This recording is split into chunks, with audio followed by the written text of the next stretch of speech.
Graça e paz, irmãos. Você que trouxe a sua Bíblia, eu convido a abri-la no Evangelho de Lucas. Vamos abrir a palavra de Deus no Evangelho de Jesus Cristo, segundo o relato de Lucas.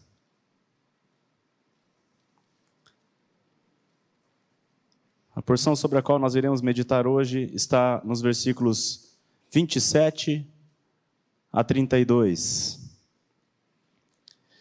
Esse texto, meus irmãos, ele relata o chamado de Levi. Levi é mais conhecido por todos nós aqui como Mateus, o autor do primeiro evangelho, o homem que abre o Novo Testamento. E o texto que nós temos diante de nós aqui é a conversão desse homem. O que nós vamos ver aqui é um tranqueira que foi chamado pela graça do Senhor e foi transformado pelo poder do Evangelho num evangelista. Lucas, capítulo 5, versos 27 a 32. A palavra de Deus diz assim: Passadas estas coisas, saindo, viu um publicano chamado Levi assentado na coletoria, e disse-lhe: segue-me. Ele se levantou e, deixando tudo, o seguiu. Então, lhe ofereceu Levi um grande banquete em sua casa, e numerosos publicanos e outros estavam com eles à mesa. Os fariseus e seus escribas murmuravam contra os discípulos de Jesus, perguntando: por que comeis e bebeis com os publicanos e pecadores? Respondeu-lhes Jesus. E aqui eu queria convidar a igreja a ler junto comigo, irmãos, o versículo 31 e o 32. Vamos juntos? Respondeu-lhes Jesus: os sãos não precisam de médico, e sim os doentes. Não vim chamar justos, e sim pecadores ao arrependimento. O tema da nossa meditação, meus irmãos, nessa manhã, é Jesus, o médico das almas. Vamos orar? Pai querido, muito obrigado, Senhor, por esse dia maravilhoso que o Senhor nos concede. Obrigado porque mais uma vez as tuas misericórdias se renovaram, Senhor. Obrigado pela bênção da chuva que o Senhor tem mandado sobre nós. Obrigado pela tua misericórdia, Pai, porque a tua palavra diz que o Senhor derrama a tua graça, a tua chuva sobre justos e sobre injustos, sobre maus e bons. Nós te agradecemos pela tua misericórdia e pedimos, Pai, mais uma porção dela. Pedimos que nessa manhã o Senhor derrame sobre este ajuntamento uma porção do teu Santo Espírito. Vem falar conosco pelo teu amor, pela tua graça. Vem nos instruir, Pai, acerca do nosso médico, o Senhor Jesus Cristo. Te pedimos isso para que hoje, Pai, haja salvação aqui, haja cura, Pai, e haja glória para Jesus. Em nome dele, amém. Amém. Meus irmãos, nós temos um boletim, mas eu costumo seguir aqui um esboço um pouco mais livre. Então, a gente não vai acompanhar exatamente o boletim, mas o boletim pode servir para você depois fazer uma revisão de tudo que nós vamos falar aqui. Tá? Tudo que está no boletim, eu vou falar. E aí depois o irmão pode, com uma leitura, fazer uma recapitulação de tudo que nós iremos meditar aqui. Tá bom? Certa vez, eu estava pregando aqui, nesse púlpito, num culto de jovens. E à época, a gente estava transmitindo o culto ao vivo. E quando terminou a reunião, uns 20 minutos depois eu recebi uma mensagem. Eu não sei como a senhora conseguiu com alguém o meu número, e ela me mandou um WhatsApp. E ela disse assim: olha, eu estava ouvindo, eu já frequentei um monte de lugar, eu já ouvi fui um monte de igreja, eu nunca entendi o evangelho. E aí eu estava ouvindo você pregar, e começou, eu comecei a entender, começou a arder o meu coração, e eu queria que você me falasse um pouco mais do evangelho. E aí eu já comecei a exultar dentro de mim, falei, que bênção, essa pessoa está com sede do evangelho, né? Ela falou assim, então eu queria ver se é possível a gente se reunir, se encontrar, para você explicar para mim um pouco melhor o evangelho. Eu falei, claro que podemos. Era num sábado isso, eu falei, amanhã temos o culto à noite, a gente pode combinar de chegar um pouco antes à igreja, e a gente conversa. Ela falou, tá bom, vai eu e minha amiga, 2 senhoras. E eu fiquei empolgado. Eu falei, que maravilha, eu vou ver essa mulher nascer de novo na minha frente. E fiquei matutando, e fiquei pensando à noite como é que eu iria evangelizá-la, como é que eu iria explicar o evangelho para ela. E acordei animado, e vim para a igreja no domingo um pouco mais cedo, combinamos aqui umas 4 da tarde, e fomos numa salinha ali dos juniores. E aí sentamos e ela começou a explicar para mim, olha, eu já tenho mais de 60 anos, a minha vida inteira eu já percorri tudo que você imagina, já fui católico, já fui evangélica, já fui pentecostal, já fui em centro espírita, já fui em centro de macumba, já fui em tudo. E nunca encontrei a verdade, nunca encontrei descanso. E aí você falando ontem à noite, eu comecei a entender e agora eu queria que você me explicasse. Eu falei, essa é agora. A mulher vai crer. E aí a hora que eu ia começar a falar, irmãos, ela fez assim, falou assim, ó, só tem uma coisa que eu quero te dizer. Eu não admito que vocês venham me chamar de pecadora.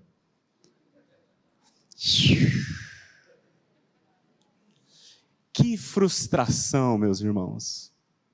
Porque o desejo de todo aquele que evangeliza não é outro senão a salvação da pessoa. E eu criei uma expectativa muito grande, porque eu pensava que aquela senhora estava muito próxima de conhecer a verdade, ela estava muito próxima da salvação, quando na verdade ela nunca esteve tão distante, meus irmãos.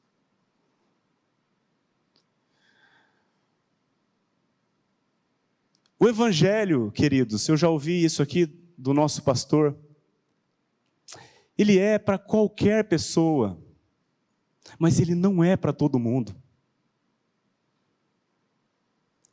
Jesus, queridos, não veio para quem é bom. Ele veio salvar pecadores. Então aquela senhora, embora aparentemente estivesse tão próxima da verdade, tão próxima da salvação, ela estava diametralmente oposta a ela. Cega. E o que nós vamos ver nesse texto, queridos, é o entendimento de que Jesus veio para salvar pecadores. O tema da nossa reflexão é Jesus, o médico das almas.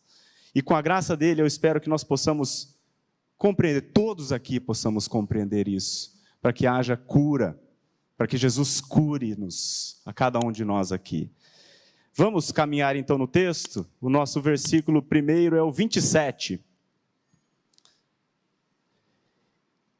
Lucas 5, 27. Começa assim, passadas estas coisas, saindo, vamos ler junto, irmãos? Passadas estas coisas, saindo, viu um publicano chamado Levi, assentado na coletoria, e disse-lhe, segue-me. Interessante que o texto começa com essa palavra, passadas essas coisas. Nada na Bíblia está por acaso, irmãos. Se essas palavras estão aqui, é porque elas têm que estar aqui. Passadas estas coisas. Que coisas? O que está relatado imediatamente, no texto imediatamente anterior. Eu não vou pregar o texto, mas eu vou convidá-los a nós lermos. Porque a leitura desse texto anterior vai nos ajudar a entender o contexto em que isso aqui tudo aconteceu. Retroceda comigo 10 versículos. Você está com a sua Bíblia aberta em Lucas 5, 27. Vamos retroceder até o 5, 17. Eu vou fazer apenas a leitura, fazendo apenas algumas pontuações, com o intuito de nós compreendermos o contexto, tá bom?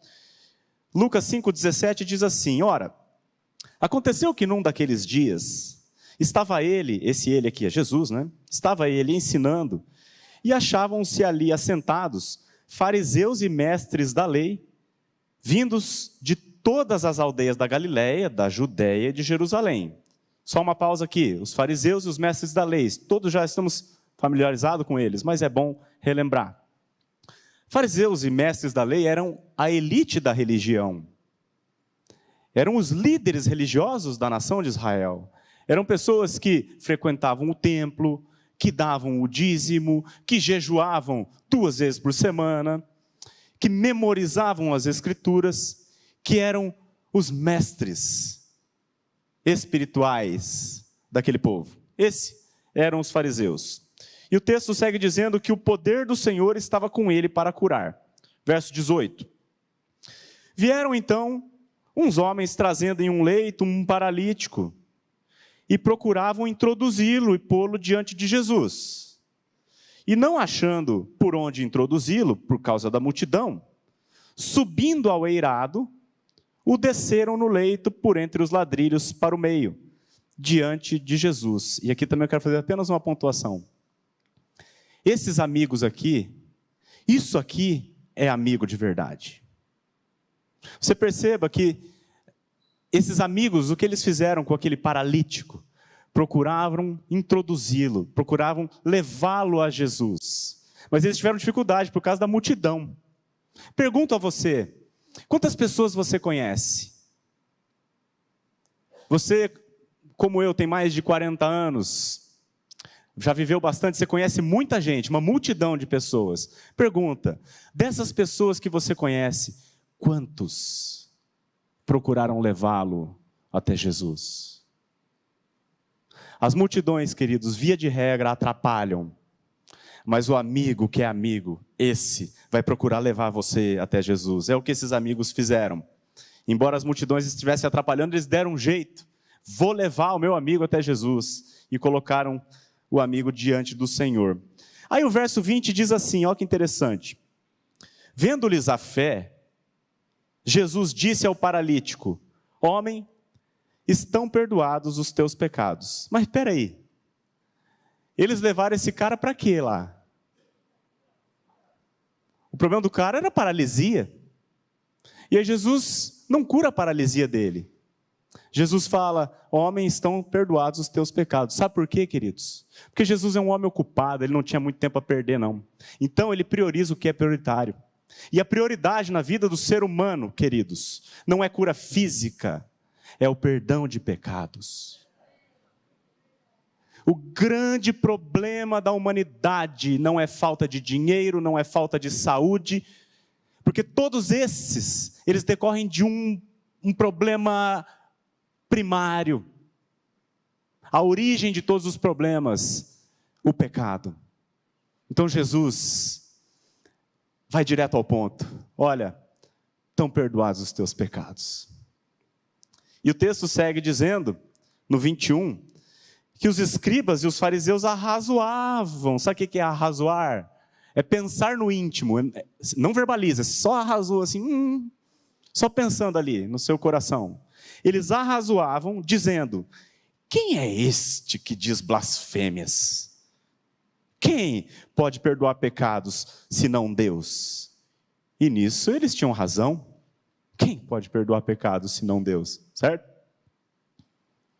Verso 22, Jesus, porém, conhecendo-lhes os pensamentos, e aí eu já te pergunto, quem que pode conhecer pensamentos, queridos? Deus. Disse-lhes, que arrazoais em vosso coração? Qual é mais fácil dizer? Estão perdoados os teus pecados? Ou levanta-te e anda? Qual é mais fácil dizer? Porque falar até papagaio fala. Mas qual é mais fácil falar? Estão perdoados os teus pecados? Ou é mais fácil eu falar levanta e anda? Não. É muito mais fácil falar estão perdoados os teus pecados. Porque é algo subjetivo que não dá para ver. Agora se ele diz levanta e anda e o cara não levanta e não anda, fica ruim, né? É mais fácil dizer estão perdoados os teus pecados. Aí o texto segue dizendo assim, verso 24. Mas, olha aqui, mas, para que saibais que o Filho do Homem tem sobre a terra autoridade para perdoar pecados, ou seja, para que vocês saibam quem eu sou, para que vocês saibam que eu sou Deus, disse ao paralítico, eu te ordeno, levanta-te, toma o teu leito e vai para casa.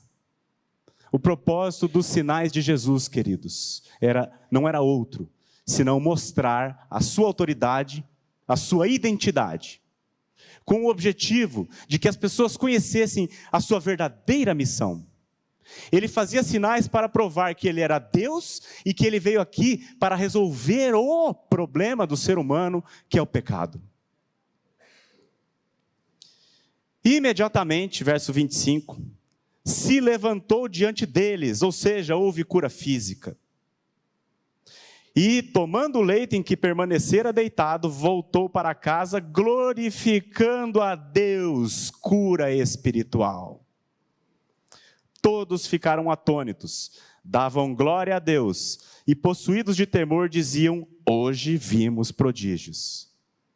Passadas estas coisas, isto é, depois que Jesus curou um paralítico, agora Jesus, o médico, vai curar outro homem, um publicano chamado Levi. Tá certo? Esse é o contexto. O paralítico, queridos, procurou Jesus por conta de uma enfermidade física, e ele saiu curado, tanto física quanto espiritualmente. Levi, por sua vez, estava são fisicamente, estava em plena saúde, estava trabalhando. Porém, ele estava padecendo da mesma enfermidade que o paralítico e da mesma enfermidade com a qual todos nós nascemos, a contaminação mortal e fatal do pecado. Quem eram os publicanos? Todos já conhecem aqui, mas vale relembrar. O publicano era um canalha. Roma dominava todo o mundo, e dentre as nações que ele dominava estava Israel. Roma, para exercer o seu poder, ele colocava em cada jurisdição um governante que era seu vassalo.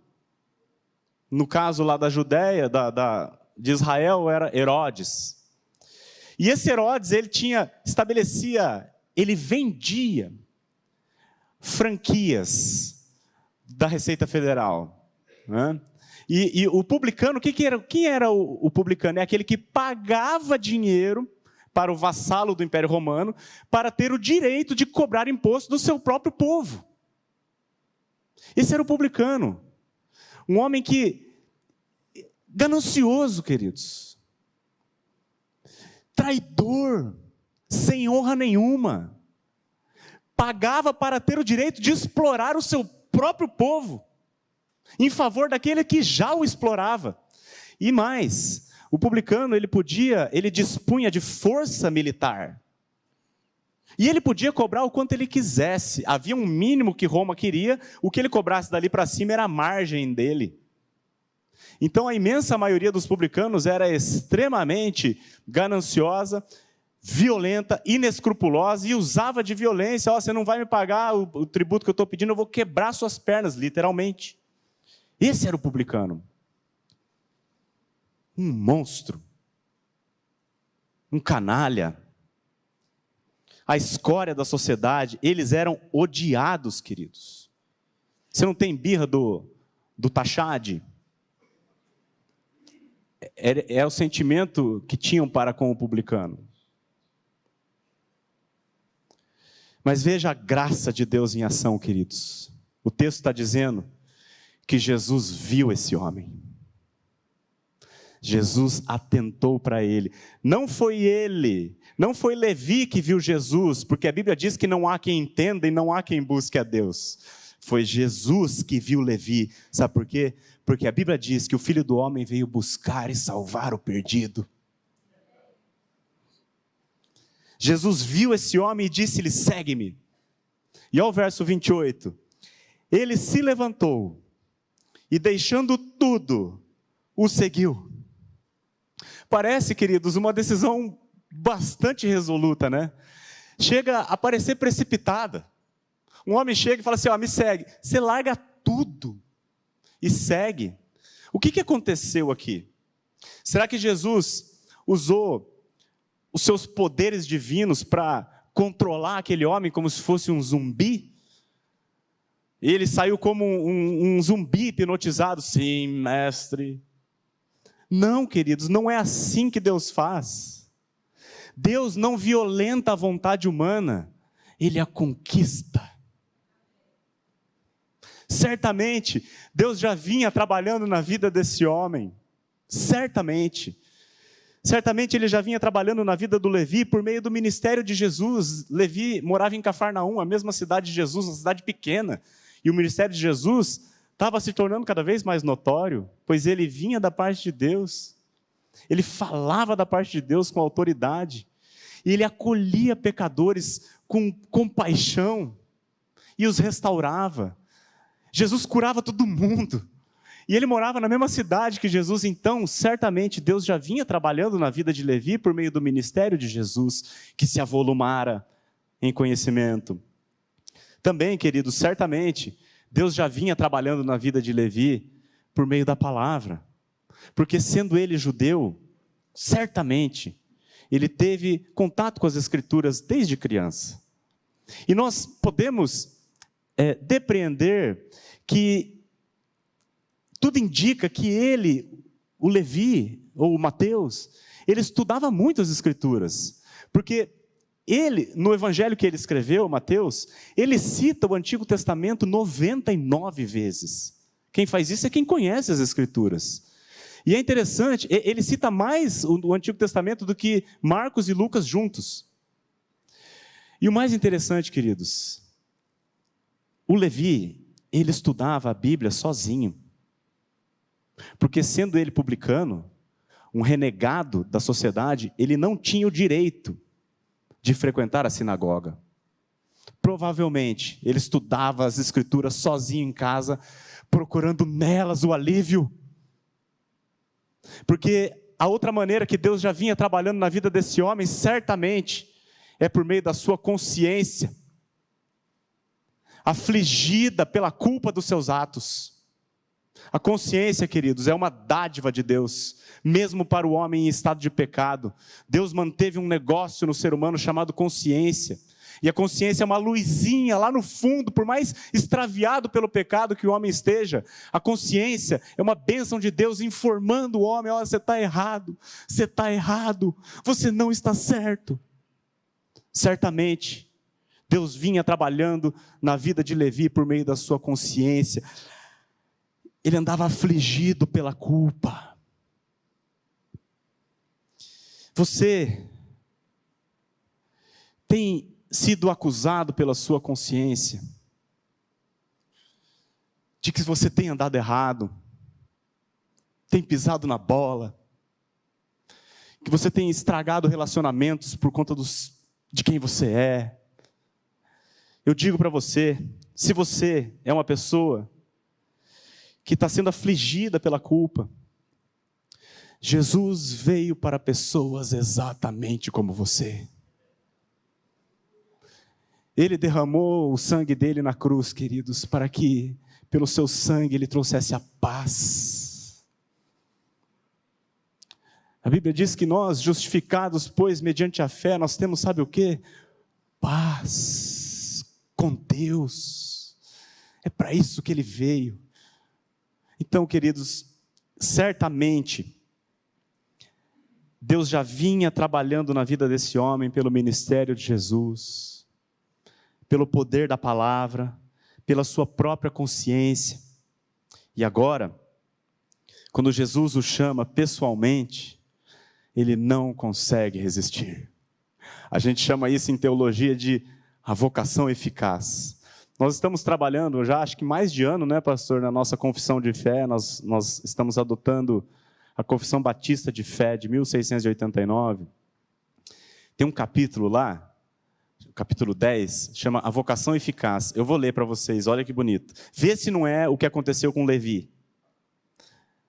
Diz assim: Aqueles a quem Deus predestinou para a vida, a Ele apraz, em seu tempo determinado e aceitável, chamar eficazmente por sua palavra e espírito, do estado natural de pecado e morte no qual estão por natureza, para a graça e a salvação por Jesus Cristo. Isto Ele faz, iluminando suas mentes de maneira espiritual e salvífica, para que entendam as coisas de Deus, tirando-lhes o coração de pedra e dando-lhes um coração de carne, renovando as suas vontades e por sua onipotência predispondo-os para o bem e atraindo-os irresistivelmente para Jesus Cristo. No entanto, eles vêm a Cristo muito livremente, sendo para isso dispostos pela sua graça. Não é coisa linda, irmãos? Não é maravilhoso? Não foi assim que Ele fez com você? Você não lembra da sua conversão, como parecia que Ele estava movendo o mundo ao seu redor para atrair a sua atenção a Ele? Você não tem essa recordação afetiva da sua salvação, queridos? Nas palavras de Jesus, muito mais simples, porém muito mais profundas, Ele diz assim: as minhas ovelhas ouvem a minha voz, eu as conheço e elas me seguem. E Ele se levantou, está dizendo aqui, queridos, e deixando tudo, o seguiu. Levi foi o quinto discípulo chamado. Os outros 4, também a Bíblia diz que deixaram tudo. Mas vale a gente destacar aqui que no caso de Levi, era muito mais dramático, queridos. Por quê? Os 4 primeiros que haviam deixado tudo eram pescadores. Pedro e André, Tiago e João, os sócios ali no ramo de pesca. Eles eram pescadores, ou seja, trabalhador comum. Ao passo que Levi era um publicano, dono de cartório. Auditor fiscal da Receita Federal, concursado, queridos. Cogita isso. No caso dos 4 primeiros, eram pobres. Levi, por outro lado, era riquíssimo. Os 4 primeiros poderiam voltar atrás. Não deu certo, a gente volta atrás, vamos pescar de novo. E de fato isso aconteceu. João 21 mostra isso. Quando eles acharam que Jesus tinha morrido, abandona, vamos pescar. E foram pescar. Agora, para Levi, queridos, era um caminho sem volta. Porque, veja, ele já era odiado pela sua própria nação. Ele já era odiado, rejeitado por todos do seu povo. Agora, ele estava virando as costas para Roma. De modo que, se desse errado com Jesus, ele não tinha mais volta. Em outras palavras, era tudo ou nada. E ele foi mesmo assim. Sabe por quê? Porque ele discerniu: Jesus é a verdadeira riqueza. Jesus diz, queridos, nós não vamos lá, eu só vou ler para vocês o que Jesus diz acerca do reino dos céus em Mateus 13, 44. Ele diz assim: o reino dos céus é semelhante a um tesouro oculto no campo, o qual certo homem, tendo encontrado, esconde. Aí ele vai, vende tudo que tem para comprar aquele campo. Como é que Jesus explica o que é o reino de Deus? É um tesouro que você encontra, sem querer. E quando encontra, você entende que aquilo é a verdadeira riqueza. Então, vende tudo que tem para tomar posse dessa riqueza. Foi isso que aconteceu com Levi. Entendeu, queridos, que a verdadeira riqueza é a pessoa de Jesus. Então ele, deixando tudo, o seguiu. Então, versículo 29, lhe ofereceu Levi um grande banquete em sua casa, e numerosos publicanos e outros estavam com eles à mesa. Eu quero destacar aqui um fato muito importante, queridos, que a verdadeira salvação transforma a pessoa de dentro para fora. Aquele homem que outrora amava o dinheiro e o servia como a um Deus, Agora você vê este homem usando o dinheiro para servir o verdadeiro Deus. Ele promove um banquete, um grande banquete na sua casa. Queridos, a verdadeira salvação transforma a pessoa de dentro para fora. O que eu acho maravilhoso no Evangelho, queridos, o poder do Evangelho, é que ele tem o poder de mudar os afetos. Para Levi, aquele morto em delitos e pecados, ele amava o dinheiro. A teologia da prosperidade pega pessoas que amam o dinheiro e faz, sabe o quê? Obedece Jesus que ele vai te dar mais. Mas o Evangelho, sabe o que ele faz, queridos? Ele muda o afeto. Ele traz discernimento para a pessoa. Ele entende que aquilo que ele ama é um ídolo e jamais lhe satisfará. Ele crê, pela fé, pela graça, o entendimento dele é aberto para discernir que Jesus Cristo é a única e suficiente fonte de alegria, queridos. Isso é mudança de dentro para fora.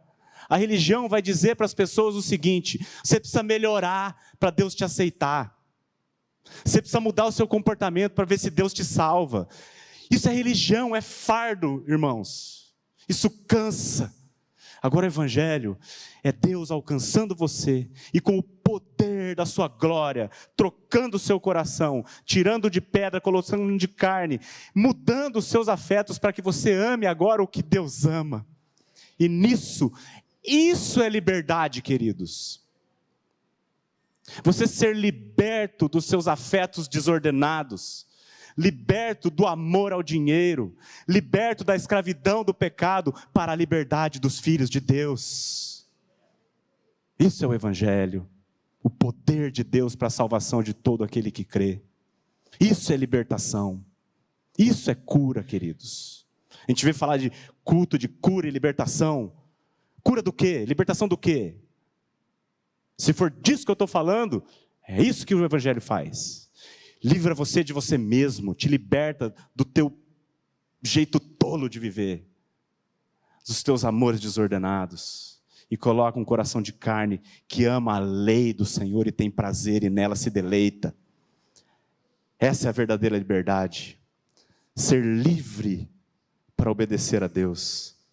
Tem um irmão que eu não sei quem é, ele diz assim: quanto mais eu sou escravo de Jesus, mais livre eu me sinto. Isso é a verdadeira liberdade, queridos. Você ter vontade de fazer apenas o que é lícito, isso é liberdade. Desejos transformados, coração trocado. Isso aconteceu lá na cruz. Outra coisa que a salvação fica evidente nesse texto que a salvação traz, querido. A salvação, ela produz alegria. Ela gera festa. Porque nós estamos vendo aqui, sentado na mesma mesa, tanto o pecador quanto o salvador. Levi está sentado junto com Jesus num banquete. C.S. Lewis diz que no reino de Deus a alegria é coisa séria, queridos. Alegria. A salvação traz alegria.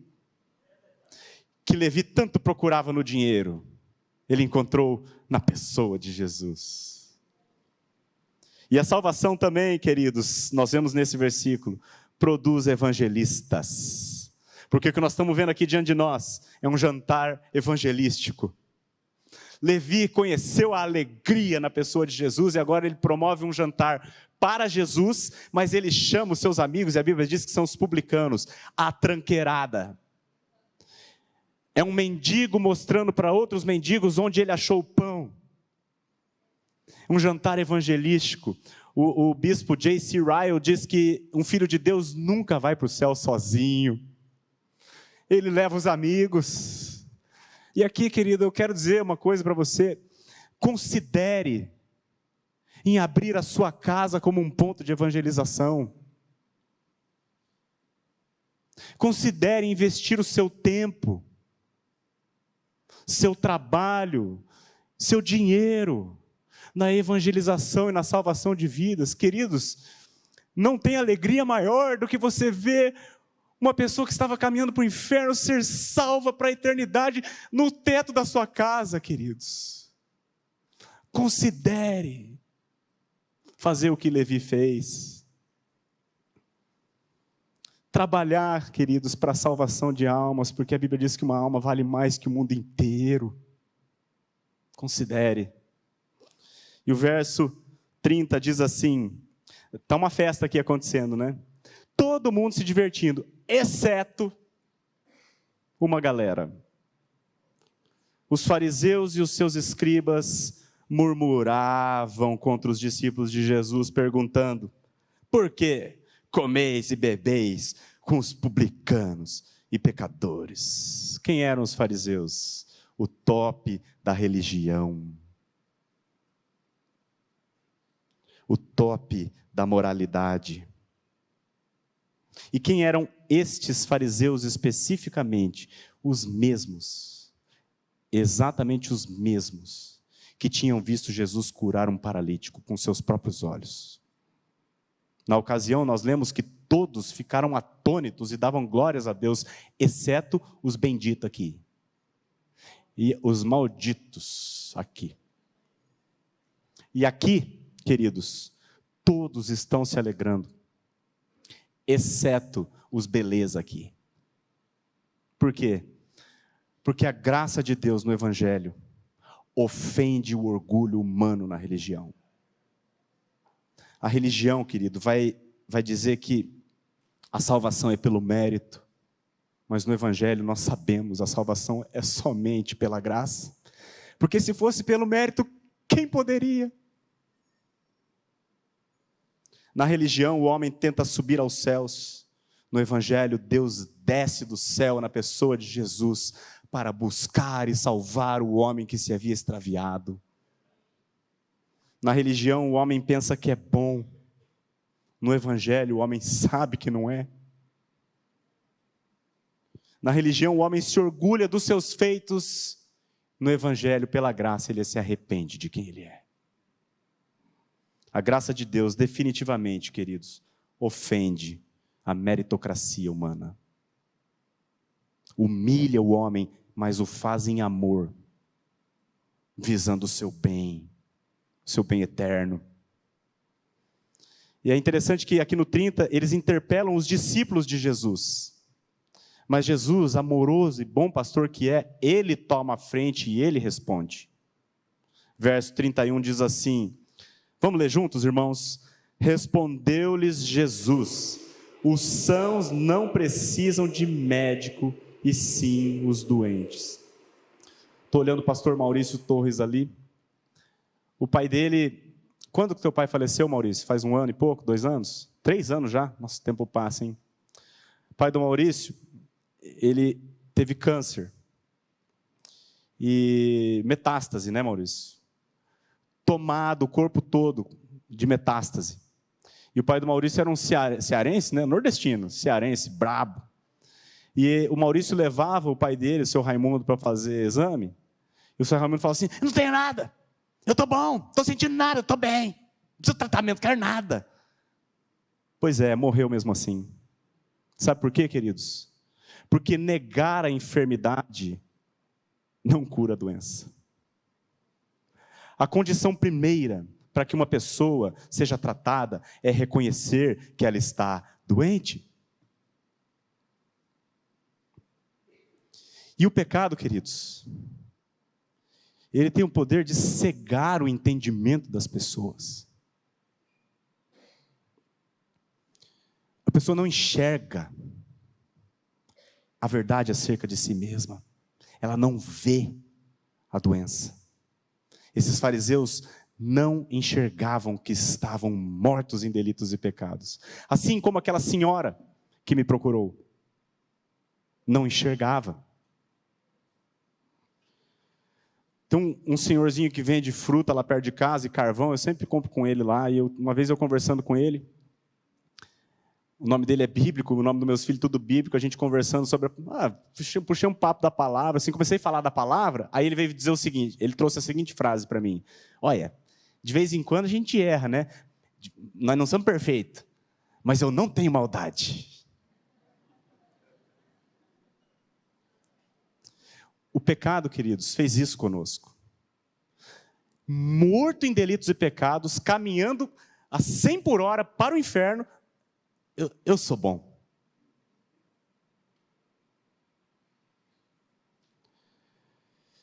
pode ser a realidade de alguns aqui. Pô, eu não sou perfeito, mas eu também não sou igual os demais homens. Eu não mato, não roubo, não adultero. Eu dou uma erradinha de vez em quando, mas eu não tenho maldade. Pode ser a realidade de alguns que me ouvem aqui. Se essa for a tua realidade, peça misericórdia ao Senhor. E peça para o Senhor nada mais, nada menos do que a verdade. Senhor, preciso que o Senhor me mostre a verdade acerca de quem eu sou. Me mostra para a tua glória, em nome de Jesus. Amém. Faça essa oração, com a boca no pó. E vai ler a Bíblia. A Bíblia diz quem nós somos. Faça o que Levi fez. Levi leu a Bíblia.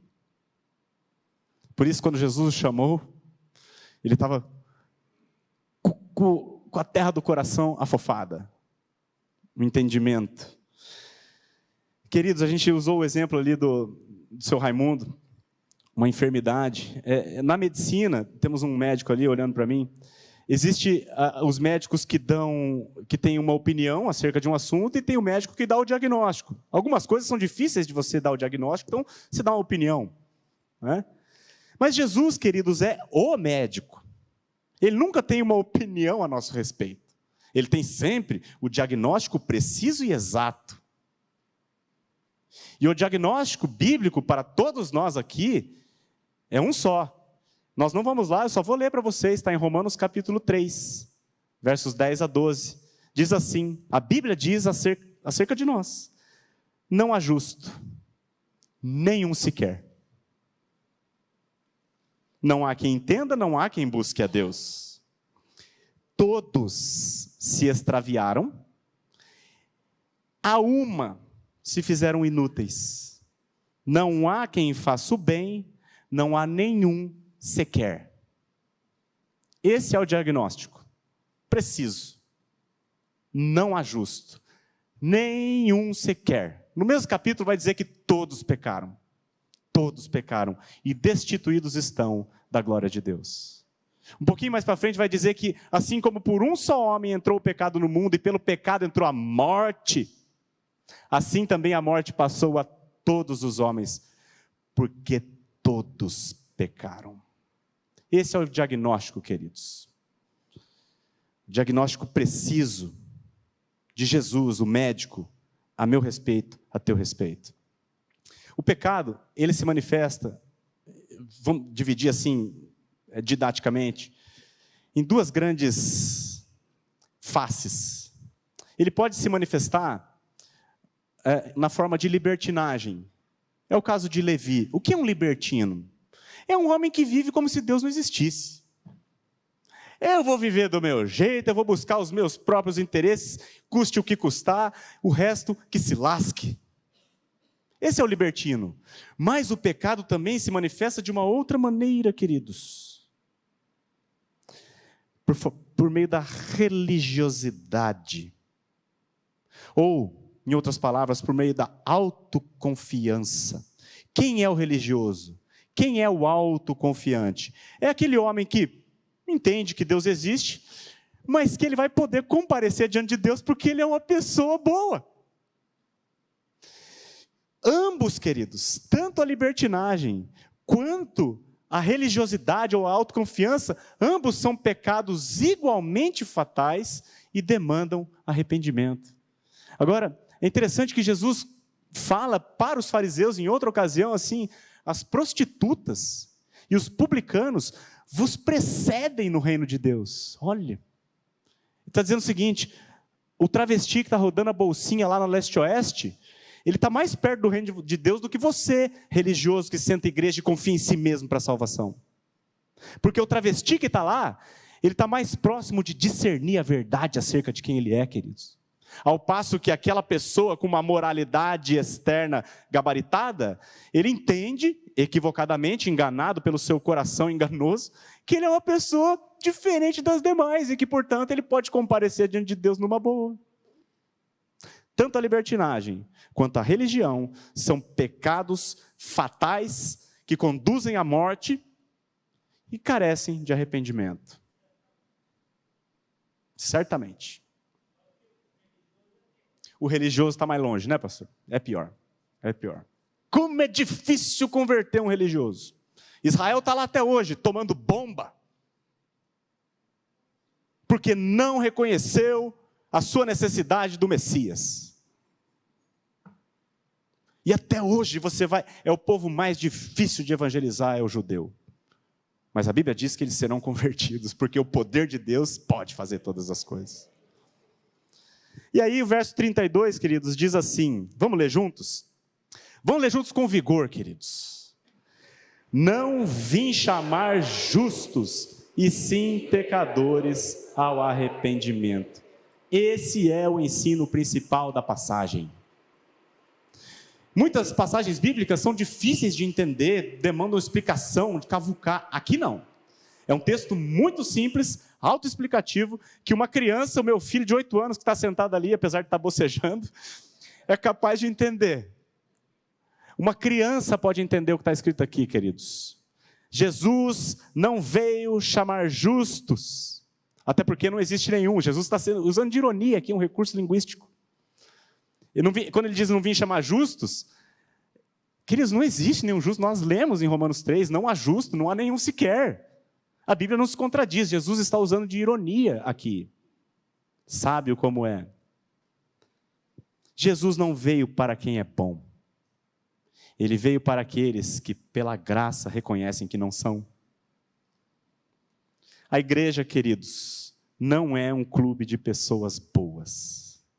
Antes, é um hospital para o tratamento de pessoas enfermas pelo pecado. Até por isso, queridos, nós precisamos inclusive mudar o nosso entendimento acerca de como nós encaramos os irmãos. Porque a gente vem para a igreja esperando aqui uma demonstração de santidade. Queridos, a gente vive entre pecadores. Aqui é casa de misericórdia. E não uma plataforma de desfile de performance religiosa. Aqui nós vivemos entre pecadores que carecem da graça. Aqui nós somos recebidos pela graça do Senhor, pela sua misericórdia nós somos tratados, e nós somos chamados a usar para com o outro misericórdia também. O próprio Mateus, quando relata esse texto no evangelho dele, ele lembra de uma frase que Jesus usou. Ele diz assim, Jesus fala para os fariseus, e depois aprendei o que está escrito lá em Oséias, capítulo 6, misericórdia quero e não holocaustos. A misericórdia é algo que vem do coração, um coração transformado. É isso que Deus quer. Ele não quer o holocausto, que é uma demonstração exterior do seu ritual religioso. Misericórdia. A igreja não é um clube de pessoas boas. É um hospital de pecadores feridos que foram alcançados pela graça e agora estão sendo tratados dia a dia, sendo transformados de fé em fé à imagem do seu Filho. Isso é a igreja. Um ambiente de amor, de misericórdia, de compaixão, de cura, de libertação. Cura e libertação no sentido correto da palavra. Então, queridos, resumindo, essa passagem que nós temos diante de nós, ela é um ensino vívido para todos os tipos de pecadores, sejam eles libertinos como Levi, sejam eles religiosos como os fariseus. Para os libertinos, se há entre nós aqui libertinos, a mensagem é: há salvação, até para o pior dos pecadores. Caso contrário, Levi não teria sido salvo. Eu também não.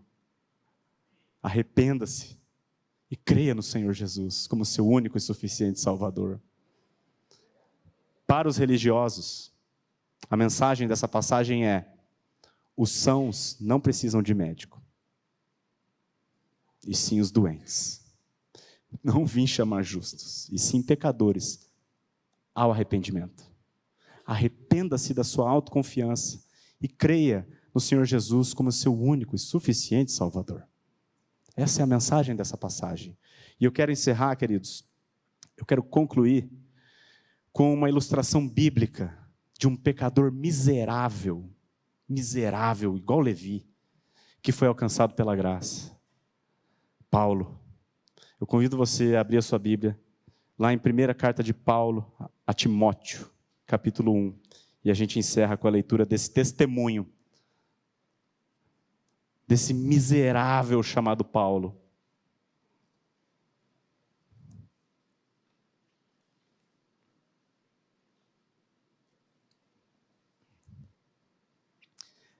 Primeira Timóteo 1, verso 12 a 17, eu vou ler aqui, fazendo algumas pontuações, queridos, mas aqui, como eu disse, é o próprio Paulo testemunhando o miserável que ele era e como a graça o alcançara.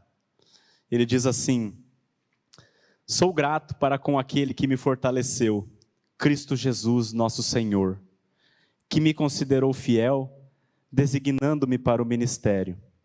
A mim, que noutro tempo era blasfemo e perseguidor e insolente. Queridos, vocês vão lembrar, Paulo perseguiu, não apenas perseguiu, ele matou cristãos. Matou. Sabe por quê? Por um único motivo: ele odiava não só os cristãos, mas ele tinha ódio por Jesus. Ódio. Não suportava. Então ele perseguiu e matou. Ele segurou a roupa da turma que apedrejou Estevão, queridos. Mas ele segue dizendo assim: mas, o mas na Bíblia sempre é maravilhoso, queridos. Mas obtive misericórdia, pois o fiz na ignorância, na incredulidade, quando eu não cria, quando eu não entendia, quando eu era burro, quando eu estava morto. Transbordou, porém, verso 14, a graça do nosso Senhor, com a fé e o amor que há em Cristo Jesus. Fiel é a palavra e digna de toda aceitação. Qual que é a palavra que é fiel e é digna de aceitação, queridos? Vamos juntos? Que Cristo Jesus veio ao mundo para salvar os pecadores, dos quais eu sou o principal, porque eu matei cristãos, porque eu odiava Jesus. Mas Jesus veio salvar pessoas como eu. É o que ele está dizendo aqui. 16, mas por esta mesma razão me foi concedida misericórdia.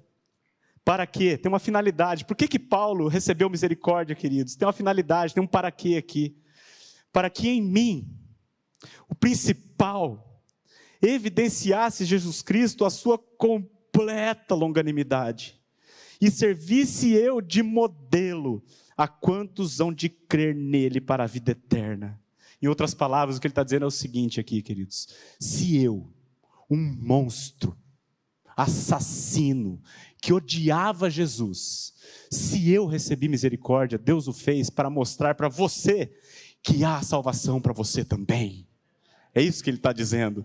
E ele encerra no 17 com um louvor. Vamos ler juntos? Assim, ao Rei eterno, imortal, invisível, Deus único, honra e glória pelos séculos dos séculos. Amém. Ao nosso Rei, honra e glória pelos séculos dos séculos, meus irmãos. Vamos orar? Pai querido, muito obrigado, Senhor, pelo Teu Filho Jesus Cristo, bendito Salvador. Nós todos nascemos mortos em delitos e pecados, com a enfermidade da alma, a enfermidade do nosso espírito, um coração de pedra, egocêntrico.